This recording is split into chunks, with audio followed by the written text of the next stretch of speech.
রোহিঙ্গাদের জাতিগত নির্মূল থেকে রক্ষায় বৈশ্বিক উদ্যোগ চান প্রধান উপদেষ্টা। কক্সবাজারে আন্তর্জাতিক সংলাপে আশ্রিতদের প্রত্যাবাসনে ৭ দফা প্রস্তাব। পাকিস্তান দাবি করলে ৭১ ইস্যু সমাধান হবে না, লাগবে বাংলাদেশের স্বীকৃতি। ক্ষমা চাইতে হবে রাষ্ট্রীয়ভাবে, মত বিশ্লেষকদের। সম্পদ ফিরিয়ে দেওয়ার পরামর্শ। ছাত্র সংসদ নির্বাচন ঘিরে সরগরম ক্যাম্পাস। ডাকসুর মনোনয়ন প্রত্যাহারের শেষ দিন আজ। ডাকসুর খসড়া প্রার্থী তালিকা প্রকাশ বিকেলে। ডাকসুতে ফর্ম তোলার হিড়িক। টাকা ছাপিয়ে দেওয়ার পরও ঘুরে দাঁড়াতে ব্যর্থ। একীভূত হচ্ছে এক্সিম সহ 5 ব্যাংক। সরকারের কাছে 20,000 কোটি টাকা চায় কেন্দ্রীয় ব্যাংক। কার্যক্রম বন্ধের পক্ষে বিশ্লেষক। আমি ফ্রি ন্যাশনাল স্পোর্টস কাউন্সিল থেকে এসেছিলাম, তারা যদি আমাকে কন্টিনিউ করে থাকবো। বিভ্রান্তি আছে অনেক। টি-20 ক্রিকেট তো মাঝে মাঝে 120 বলও খেলতে হয়। টি-20 রায় বিসিবিতে লম্বা ইনিংস খেলতে চান সভাপতি বুলবুল। সুর পাল্টালেন নির্বাচন নিয়ে। বোর্ড সংস্কার শেষে নির্ধারিত সময়ে রোডম্যাপ ঘোষণার আশ্বাস।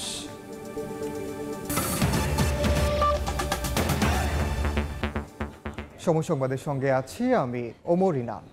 মিয়ানমারের জান্তা ও আরাকান আর্মির হাত থেকে রোহিঙ্গাদের বাঁচাতে আন্তর্জাতিক উদ্যোগের আহ্বান জানিয়েছেন প্রধান উপদেষ্টা ডক্টর মোহাম্মদ ইউনূস। এ সময় প্রত্যাবাসন নিয়ে ৭ দফা প্রস্তাব তুলে ধরেন তিনি। সকাল 10:30টার দিকে কক্সবাজারে আন্তর্জাতিক সম্মেলনে এ কথা বলেন ডক্টর ইউনূস। দ্বিতীয় দিনের সেশনে বক্তব্যে রোহিঙ্গাদের নিজ দেশে ফেরাতে বাংলাদেশের পরিকল্পনা তুলে ধরেন তিনি। বলেন, রোহিঙ্গাদের জাতিগত নির্মূলের ভয়াবহ পরিকল্পনা বাস্তবায়ন থেকে সশস্ত্র ঘাতকদের থামানো নৈতিক দায়িত্ব। বছরের পর বছর বাংলাদেশে অবস্থান করায় বড় সংকট তৈরি করেছে। 3 দিনের সংলাপে যোগ দিয়েছেন জাতিসংঘ সহ 40 দেশের প্রতিনিধি।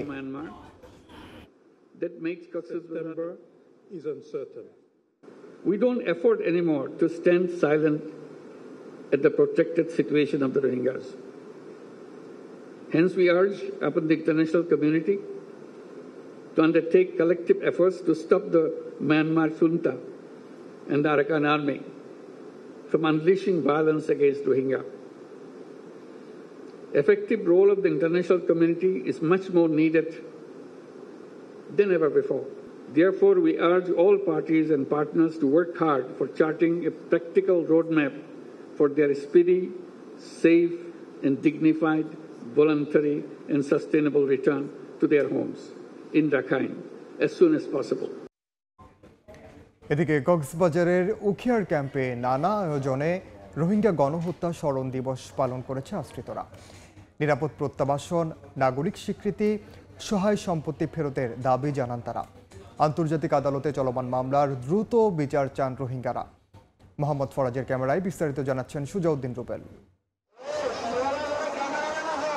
আমরা দেশে ফিরতে চাই, রোহিঙ্গাদের এমন দাবিতে মুখর সমাবেশস্থল। মিয়ানমারের রাখাইনের রোহিঙ্গা জনগোষ্ঠীর উপর গণহত্যার 8 বছর পূর্তি উপলক্ষে পালন করা হয় রোহিঙ্গা গণহত্যা স্মরণ দিবস। সোমবার সকালে প্লেকার্ড ব্যানার নিয়ে কক্সবাজারের উখিয়ার কুতুপালং 4 নম্বর ক্যাম্পের ফুটবল মাঠে জড়ো হন হাজার হাজার রোহিঙ্গা। দিবসটি উপলক্ষে আশ্রয় শিবিরে পর্যাপ্ত নিরাপত্তা নিশ্চিত করা হয়।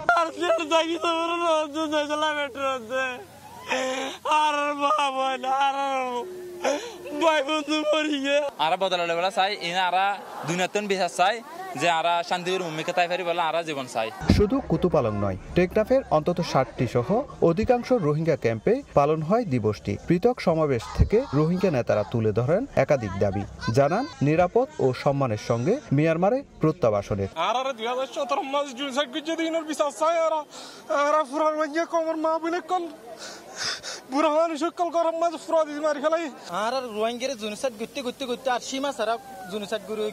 শরণার্থী ত্রাণ ও প্রত্যাবাসন কমিশনার জানান, আইসিজে এবং আইসিসিতে যে বিচার কাজ চলছে তার নিষ্পত্তি চান রোহিঙ্গারা। বর্তমানে কক্সবাজারে 33টি ক্যাম্পে 13 লাখের বেশি রোহিঙ্গা রয়েছেন। 2017 সালের এই দিনে রোহিঙ্গাদের উপর নির্মম বর্বরতা চালায় মিয়ানমার সেনাবাহিনী। প্রাণ বাঁচাতে লাখ লাখ রোহিঙ্গা বাংলাদেশে আশ্রয় নেয়, কিন্তু 8 বছর পেরিয়ে গেল, আজও অনিশ্চয়তায় তাদের ভবিষ্যৎ। উখিয়ার কুতুপালং ক্যাম্প থেকে সুজাউদ্দিন রুবেল, সময় সংবাদ, কক্সবাজার। অন্য প্রসঙ্গ, জুলাই আগস্টের মানবতা বিরোধী অপরাধের মামলায় সাবেক প্রধানমন্ত্রী শেখ হাসিনা ও সাবেক স্বরাষ্ট্রমন্ত্রী আসাদুজ্জামান খান কামাল সহ 3 জনের বিরুদ্ধে 8ম দিনের সাক্ষ্য গ্রহণ শুরু হয়েছে। সকালে বিচারপতি মোহাম্মদ গোলাম মর্তুজা মজুমদারের নেতৃত্বাধীন আন্তর্জাতিক অপরাধ ট্রাইব্যুনাল 1-এ এই সাক্ষ্য গ্রহণ শুরু হয়। সাক্ষ্য দিচ্ছেন চক্ষু বিজ্ঞান ইনস্টিটিউটের পরিচালক ডাক্তার খায়ের আহমেদ চৌধুরী। এর আগে রোববার জুলাই আন্দোলনের প্রথম শহীদ আবু সাইদের ময়না তদন্তকারী চিকিৎসক রাজিবুল ইসলাম সহ 3 জন ট্রাইব্যুনালে সাক্ষ্য দেন। এ নিয়ে এ মামলায় 81 জন সাক্ষীর মধ্যে 19 জনের সাক্ষ্য ও জেরা সম্পন্ন হয়। এদিকে জুলাই আন্দোলনের সময় ফার্ম গেটে নাফিস সহ 3 জনকে হত্যা মামলায় গ্রেফতার শচীন মল্লিককে বৃহস্পতিবার হাজির করার নির্দেশ দিয়েছেন ট্রাইব্যুনাল। এছাড়া রামপুরায় কার্নিশ থেকে গুলি এবং একজনকে হত্যা মামলায় পলাতক সাবেক ডিএমপি কমিশনার হাবিব সহ 4 জনকে হাজির হতে পত্রিকায় বিজ্ঞপ্তি প্রকাশের নির্দেশ দেওয়া হয়েছে। পাকিস্তান দাবি করলে 71 ইস্যু সমাধান হবে না, তার জন্য প্রয়োজন হবে বাংলাদেশের স্বীকৃতি। সংসদে রেজলিউশন করে রাষ্ট্রীয়ভাবে পাকিস্তান ক্ষমা চাইলে মীমাংসা হতে পারে 71 প্রসঙ্গ, এমনটাই মনে করছেন আন্তর্জাতিক সম্পর্ক বিশ্লেষক অধ্যাপক ইমতিয়াজ আহমেদ। অন্যদিকে আনুষ্ঠানিক ক্ষমা না চাইলে পাকিস্তানকে বন্ধু রাষ্ট্র ভাবার সুযোগ নেই বলে মনে করেন সাবেক কূটনীতিক সাকিব আলী। এক্ষেত্রে সম্পর্ক উন্নয়ন বা স্বাভাবিকীকরণে ধীরগতির পক্ষে তিনি। 2 দিনের সরকারি সফরে শনিবার ঢাকায় আসেন পাকিস্তানের উপপ্রধানমন্ত্রী ও পররাষ্ট্রমন্ত্রী মোহাম্মদ ইসহাকদার। প্রধান উপদেষ্টা বিএনপি চেয়ারপারসন জামায়াত আমির সহ বিভিন্ন রাজনৈতিক দলের প্রতিনিধিদের সঙ্গে করেন সাক্ষাৎ। পররাষ্ট্র উপদেষ্টার সঙ্গে বৈঠক শেষে 2 দেশের সরকারি ও কূটনৈতিক পাসপোর্টধারীদের ভিসা বিলোপে একটি চুক্তিসহ সই হয় 5টি সমঝোতা স্মারকে। পররাষ্ট্রমন্ত্রী পর্যায়ের বৈঠক শেষে সাংবাদিকদের প্রশ্নের জবাবে দেশটির উপপ্রধানমন্ত্রী দাবি করেন 71 ইস্যুর 2 দফায় সমাধান করেছে পাকিস্তান, যদিও এ বক্তব্য নাকচ করেছে বাংলাদেশ। 2 দেশের সম্পর্ক এগিয়ে নিতে অমীমাংসিত বিষয়গুলোকে সমাধানের ব্যাপারে উভয়ে সম্মত বলেও জানান পররাষ্ট্র উপদেষ্টা। 1974 first time that issue was resolved in writing. The document is historic and is available both countries. আমি অবশ্যই একমত না, একমত হলে তো সমস্যাটা সমাধান হয়ে যেত তাইলে তাদের মতো করে। সাবেক কূটনীতিক সাকিব আলী মনে করেন আনুষ্ঠানিক ক্ষমা না চাইলে পাকিস্তানকে বন্ধু রাষ্ট্র ভাবার সুযোগ নেই, এজন্য সম্পর্ক উন্নয়নে ধীরগতির পক্ষে তিনি। পাকিস্তান বন্ধু রাষ্ট্র, তার মানে হচ্ছে যে আপনি 71কে একদম পুরোপুরি ভুলে যাচ্ছেন। খোলা মনে যদি কথা না বলে আপনি যদি না বলেন যে আমি ক্ষমা চাচ্ছি, তখন আমরা মনে করি যে এই ক্ষমা চাওয়াটা আসলে আন্তরিক নয়। স্বাভাবিকীকরণের ব্যাপারে আমি একটু সময় নিতে চাই, নানান দিক দেখে আমরা আস্তে আস্তে এটাতে এগোতে চাই। আন্তর্জাতিক সম্পর্ক বিশ্লেষক অধ্যাপক ইমতিয়াজ আহমেদ বলছেন অনানুষ্ঠানিক ক্ষমা প্রার্থনায় বৈরিতা কাটবে না। 71 ইস্যু সমাধানে বাংলাদেশের স্বীকৃতি মুখ্য। সংসদের রেজলিউশনের মাধ্যমে পাকিস্তানকে রাষ্ট্রীয়ভাবে ক্ষমা চাওয়ার পরামর্শ তার। বাংলাদেশ যখন বলবে সমাধান হয়েছে তখনই কিন্তু সমাধান। ইনফর্মালি তারা একাধিকবার হয়তো বলেছে, কিন্তু এটা একটা অফিসিয়াল একটা প্রসেস আছে। আমার মনে হয় সবচেয়ে ভালো হয় যখন সামিট হয়, সামিট হওয়ার পরে কিন্তু সবসময় একটা ডিক্লারেশন থাকে 2 দেশে, ওই ডিক্লারেশনে একটা ক্লজ থাকলে কিন্তু জিনিসটা আমি মনে করি সমাধান হয়ে যায়। আরেকটা হতে পারে, সেটা হলো পার্লামেন্টে তারা যদি একটা রেজলিউশন নেয়, সেটাও কিন্তু হতে পারে। ডাকসু নির্বাচনে মনোনয়নপত্র প্রত্যাহারের শেষ দিন আজ। ঢাকা বিশ্ববিদ্যালয়ের নওয়াব আলী চৌধুরী সিনেট ভবনে স্থাপিত চিফ রিটার্নিং অফিসারের কার্যালয়ে দুপুর 1টা পর্যন্ত মনোনয়ন প্রত্যাহার করা যাবে। এর আগে বাতিল হওয়া প্রার্থিতা ফিরে পেতে 34 জন আবেদন করলে আপিলের রায়ে সবাই প্রার্থিতা ফিরে পান। এদিকে আজও বন্ধ থাকছে প্রচারণা। আগামীকাল থেকে শুরু হবে এবারের ডাকসু নির্বাচনের প্রচারণা। আনুষ্ঠানিক প্রচারণা শুরু না হলেও ক্যাম্পাসে কুশল বিনিময় সহ নানা আনুষ্ঠানিক মাধ্যমে নানা প্রতিশ্রুতি তুলে ধরছেন বিভিন্ন প্যানেলের প্রার্থীরা। ছাত্র সংসদ নির্বাচন ঘিরে বিভিন্ন বিশ্ববিদ্যালয়ে উৎসবের আমেজে এই মুহূর্তে ঢাকা বিশ্ববিদ্যালয়ে আছেন সহকর্মী শাকির আহমেদ, জাহাঙ্গীরনগর বিশ্ববিদ্যালয়ে আছেন মুজাফফর হোসেন জয় এবং রাজশাহী বিশ্ববিদ্যালয়ে আছেন মওদুদ রানা। সরাসরি শুরুতে যাচ্ছে শাকিরের কাছে। ঢাকা বিশ্ববিদ্যালয় কেন্দ্রীয় ছাত্র সংসদ ও হল সংসদ নির্বাচনের আজ কিন্তু মনোনয়নপত্র যেটি রয়েছে সেটি প্রত্যাহারের শেষ দিন। আমরা দেখতে পেয়েছি সকাল থেকেই বিভিন্ন প্রার্থী যারা মনোনয়নপত্র প্রত্যাহার করবেন তারা কিন্তু তাদের যে আবেদন সেটি নিয়ে চিফ রিটার্নিং অফিসারের কার্যালয় বরাবর এসেছেন এবং অনেকে ইতিমধ্যে কিন্তু মনোনয়নপত্র সেটি প্রত্যাহার করেছেন। যদি বিশেষত বলতে চাই, বাংলাদেশ জাতীয়তাবাদী ছাত্রদল তাদের সুনির্দিষ্ট একটি প্যানেল দেওয়ার পরে প্যানেলের বাইরে যারা আছেন তারা কিন্তু তাদের সাংগঠনিক সিদ্ধান্তের প্রতি সম্মান জানিয়ে তারা কিন্তু নিজেদের যে প্রার্থিতা রয়েছে সেই প্রার্থিতা কিন্তু প্রত্যাহার ইতোমধ্যে করেছেন এবং অনেকেই আরও যেহেতু প্রায় 1 ঘন্টার মতো সময় আছে সেই সময়টিতে তারা সবাই প্রার্থিতা প্রত্যাহার করে নেবেন।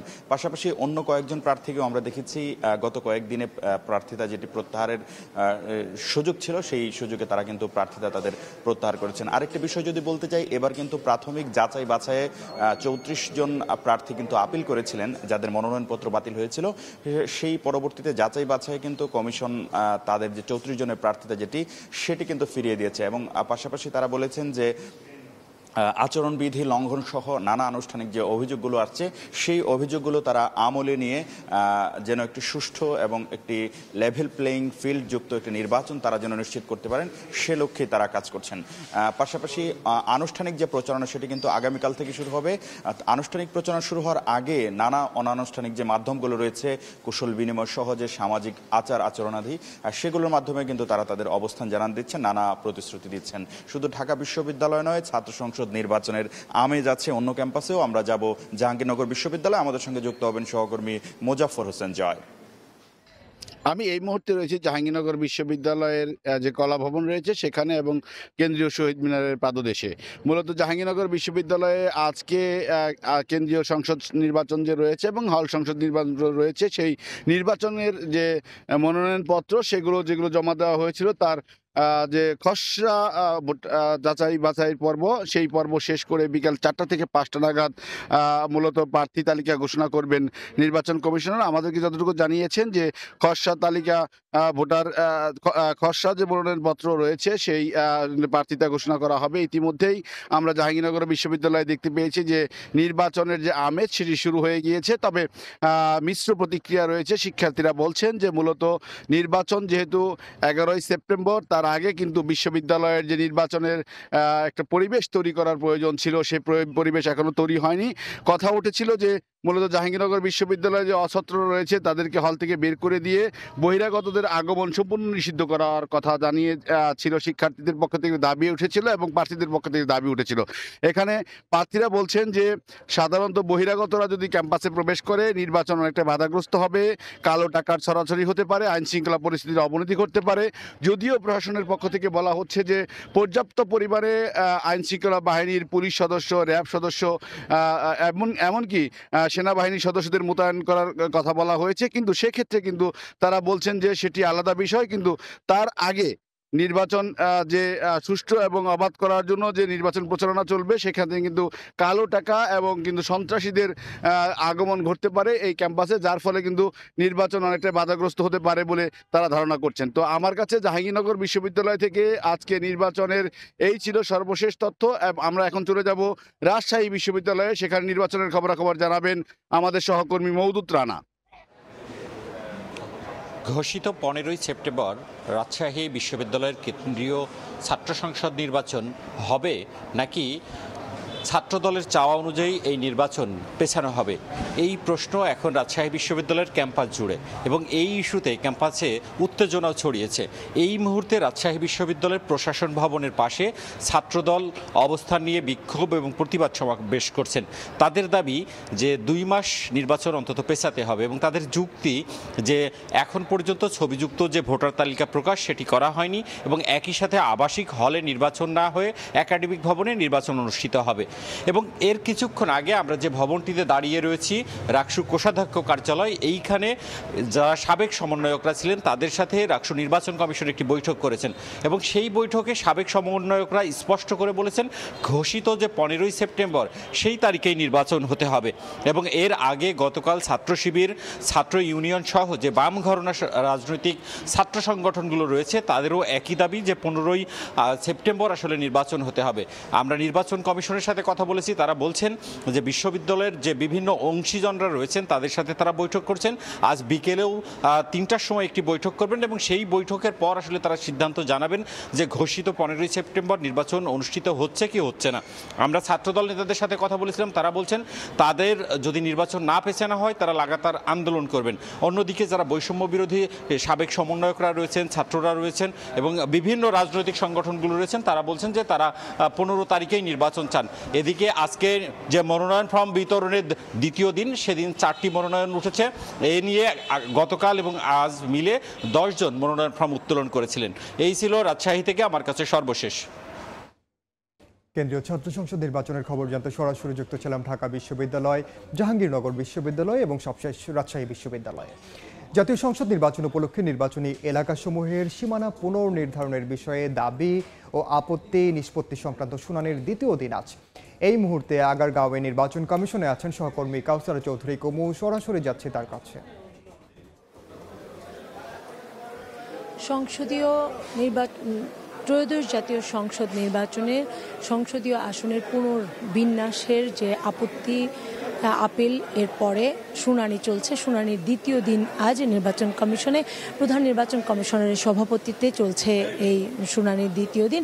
আজকে খুলনা অঞ্চলের প্রায় 18টি আসন 18 থেকে 20টি আসন নিয়ে আসলে শুনানি হবে এবং শুরুতে যে আসনের বাগেরহাট, সাতক্ষীরা, খুলনা সদর এইসব নিয়ে মূলত শুনানি শেষ হয়েছে ইতিমধ্যে। খুলনা এবার নির্বাচন কমিশন যে খসড়া তালিকা, সংসদীয় আসন বিন্যাসের যে খসড়া তালিকা চূড়ান্ত করেছে, সেই চূড়ান্ত তালিকায় 350 আসনের মধ্যে একটি বাগেরহাটের যে 4টি আসন ছিল সেখানে একটি আসন কমিয়ে সেখানে 3টি আসন করা হয়েছে, আর গাজীপুরে 5টি আসনের জায়গায় 6টি আসন করা হয়েছে। অর্থাৎ সবচেয়ে বড় যে পরিবর্তন এসেছে বাগেরহাট এবং গাজীপুরে। আর ছোটোখাটো নানা পরিবর্তন করেছে, কোথাও ইউনিয়ন পরিষদ কেটে হয়তো কোথাও সংযোগ করেছে, কোথাও বিচ্ছিন্ন করা হয়েছে। তবে সবচেয়ে যে বড় আপত্তির জায়গাটি বাগেরহাটের একটি আসন কমিয়ে দেওয়ার ফলে এটার বিপক্ষে, কমিশনের বিপক্ষে বহু শুনানিতে বহু মানুষ অংশ নিয়েছে। এখানে তারা বলছে যে নির্বাচন কমিশন তারা আইন বহির্ভূতভাবে এটি কাজ করেছে, জনসংখ্যার ভিত্তির উপরে তারা কোনোভাবেই কর্ণপাত করেনি এবং আইনে যে বিধান রয়েছে সেই বিধান লঙ্ঘন করেছে। লঙ্ঘনের ফলে তারা গাজীপুরে আসন বাড়ানোর ক্ষেত্রে অর্থাৎ কাউকে সুবিধা দেওয়ার জন্য এখানে বাগেরহাটের মানুষকে বঞ্চিত করেছে। তারা বাগেরহাটবাসী জানাচ্ছে যে যাতে করে তারা কোনোভাবেই এই আসনটি না কমানো হয় এবং পুনরায় আগের অবস্থায় ফিরিয়ে দেয়, তা না হলে তারা উচ্চ আদালতে দ্বারস্থ হবেন বলেও জানা গেছে। এবং আসলে এখনও শুনানি চলছে এবং শুনানি বিকেল 5টা পর্যন্ত শুনানি চলবে। সরাসরি যুক্ত ছিলাম রাজধানীর আগারগাঁওয়ে নির্বাচন কমিশন ভবনে। দেখছেন সময় সংবাদ, সঙ্গেই থাকুন সব সময়। টাকা ছাপিয়ে দেওয়ার পরও ঘুরে দাঁড়াতে না পারায় একীভূত করা হচ্ছে এক্সিম সহ দেশের 5 ব্যাংক। এজন্য দরকারি 35,000 কোটি টাকার মধ্যে 20,000 কোটি টাকাই সরকারের কাছে চায় বাংলাদেশ ব্যাংক। বাকি অর্থের জন্য IMF, বিশ্ব ব্যাংকের দ্বারস্থ হবে আর্থিক খাত নিয়ন্ত্রণ সংস্থাটি। শুধু এই 5 ব্যাংক নয়, নিবিড় পর্যবেক্ষণে থাকা অন্যগুলোর ব্যাপারেও বিশেষ সিদ্ধান্ত নিতে চায় অর্থ মন্ত্রণালয়। তবে একীভূতকরণের পরিবর্তে ঘুরে দাঁড়াতে না পারা ব্যাংকের কার্যক্রম বন্ধ করে দেওয়ার পক্ষে এই খাত বিশ্লেষকরা। সাইফুল ইসলামের রিপোর্ট।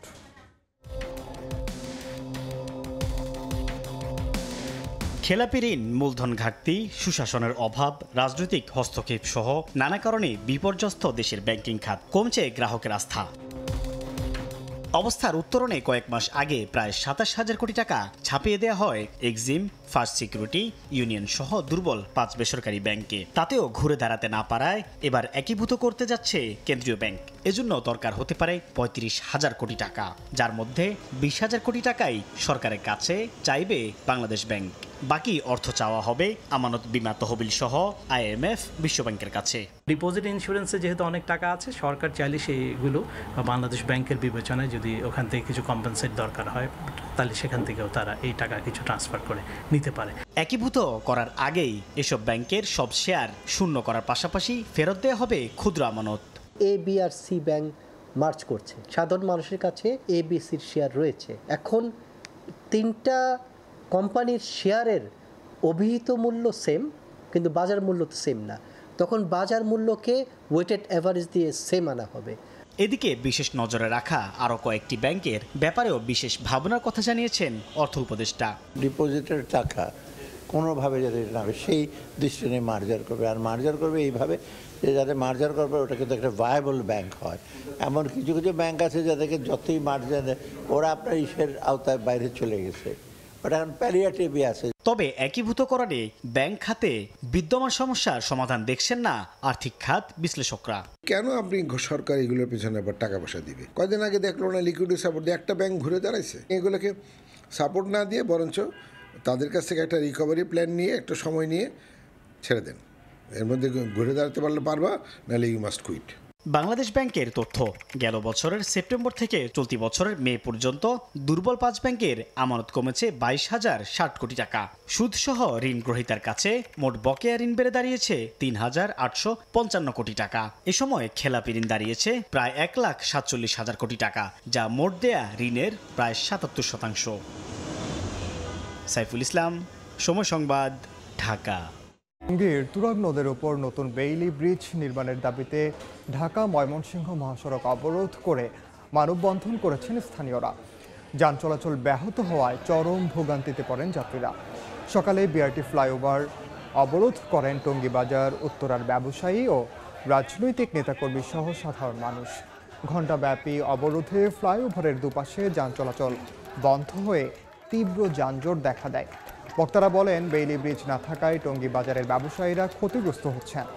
সরকার হারাচ্ছে রাজস্ব, জনসাধারণের চলাচলও বিঘ্ন ঘটছে। বেলা 11টায় অবরোধ তুলে নিলে ধীরে ধীরে যান চলাচল স্বাভাবিক হয়। আমাদের মূল দাবি হলো আমাদের ব্রিজ চাই। ব্রিজ না হইলে আমরা অচিরেই এই সমস্ত গাজীপুরকে একসাথে ডাইকা আমরা এই সমস্ত রাস্তাঘাট অবরোধ করে দেব অনির্দিষ্টকালের জন্য। আরসিসি ব্রিজ না হওয়া পর্যন্ত আমরা এখান থেকে এক চুল পরিমাণ লড়বো না। আজকে আমাদের দেওয়ালে পিঠ থেকে গেছে, আমাদের ব্যবসা বাণিজ্য সব ধ্বংস হয়ে যাচ্ছে একটি সেতুর জন্য, শুধুমাত্র একটি সেতুর জন্য। নিষেধ ব্রিজ না হইলে আমাদের কোনো রক্ষা নেই, আমাদের খুবই সমস্যা। চট্টগ্রামে অপহরণের একদিন পর 18 মাসের শিশুকে উদ্ধার করা হয়েছে। এ ঘটনায় আটক করা হয়েছে 3 জনকে। মধ্যরাতে হাটহাজারী উপজেলা থেকে তাকে উদ্ধার করে ডবলমুরিং থানা পুলিশ।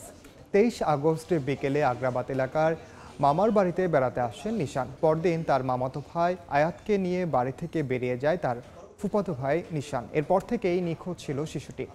বিষয়টি পুলিশকে জানালে হাতিয়া, খাগড়াছড়ি ও হাটহাজারীতে অভিযান চালিয়ে উদ্ধার করা হয়। ছাড়েরা কালকে রাতে 2টার দিক করে আমার ছেলেকে হাটাজারির থেকে উদ্ধার করছে। আমাদেরকে কল দেওয়ার পরে আমরা থানায় আসছি। থানা থেকে আমরা 4টার দিকে আমার ছেলেকে নিয়ে বাসায় গেছি। এই ঘটনার মূল পরিকল্পনাকারী সহ তার 2 ছেলে এবং তার মেয়ে এই ঘটনার সাথে জড়িত, মোট 4 জন। তো 4 জনের মধ্যে আমরা এখন পর্যন্ত 3 জনকে অ্যাপ্রিহেন্ড করতে পেরেছি।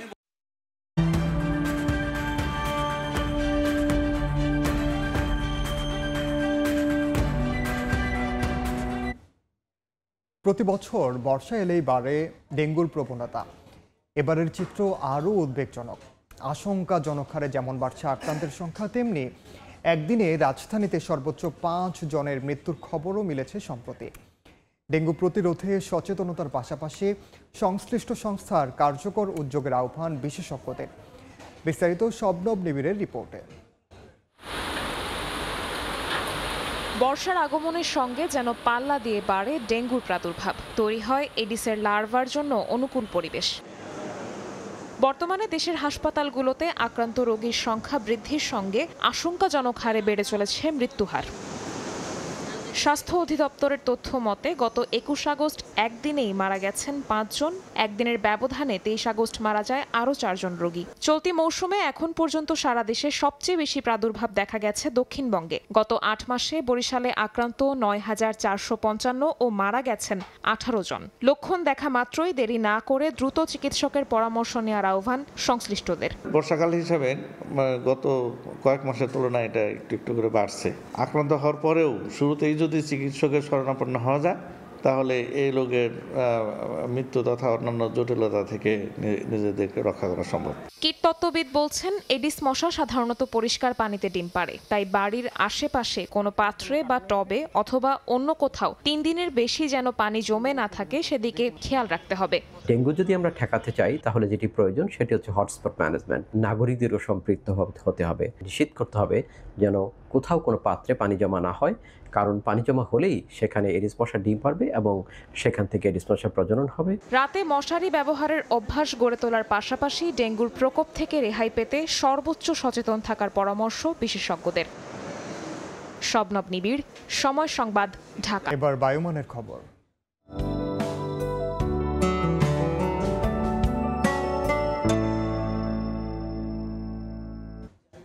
দেখে নেব এখনকার বাতাসের মান সূচক।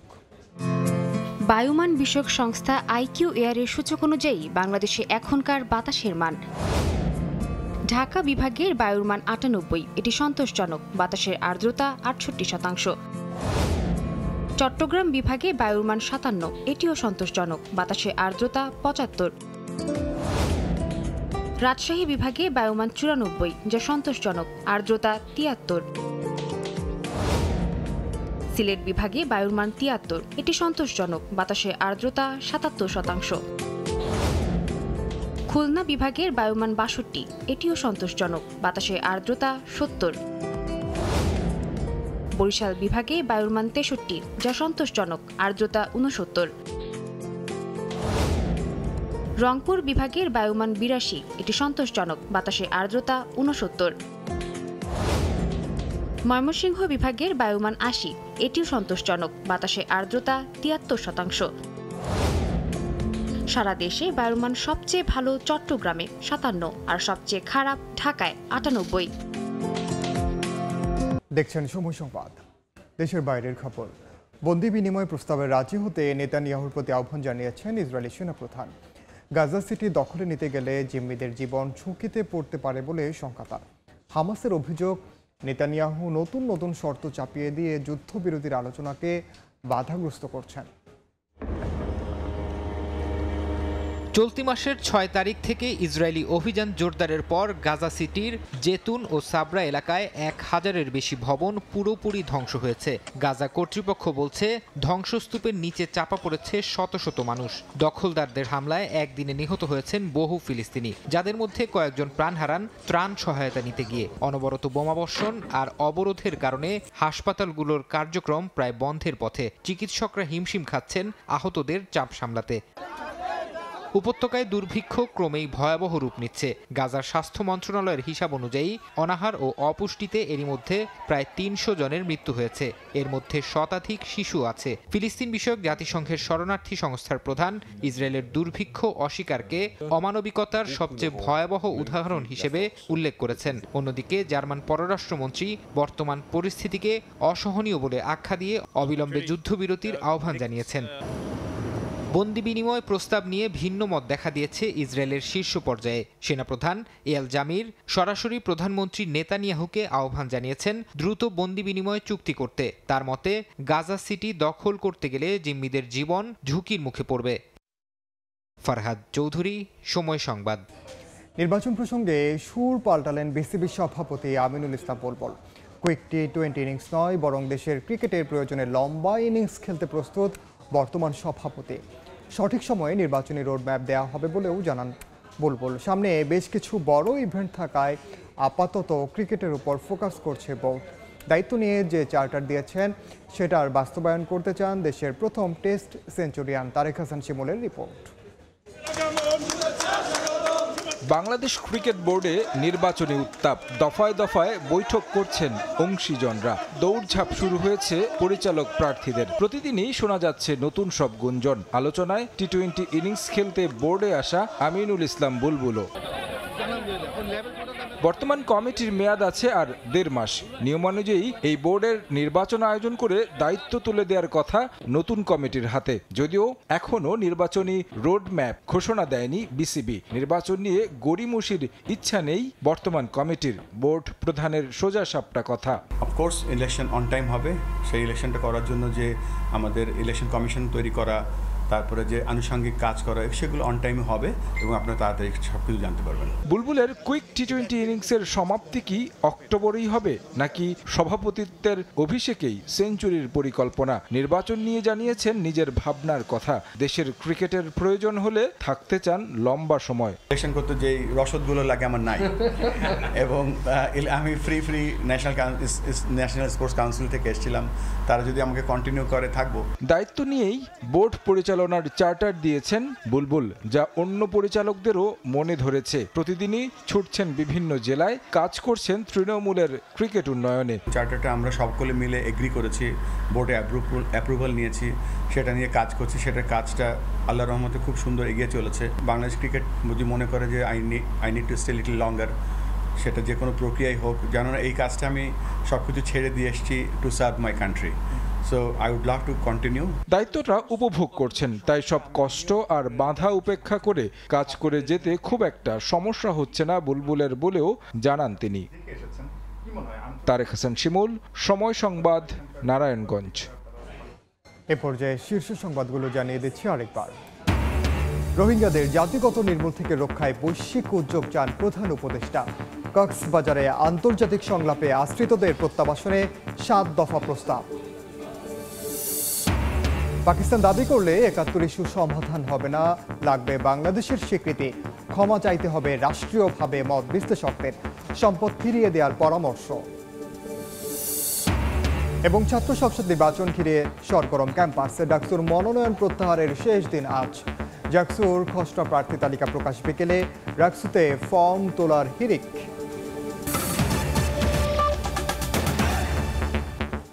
এই ছিল সময় সংবাদে, সঙ্গে থাকুন সময়।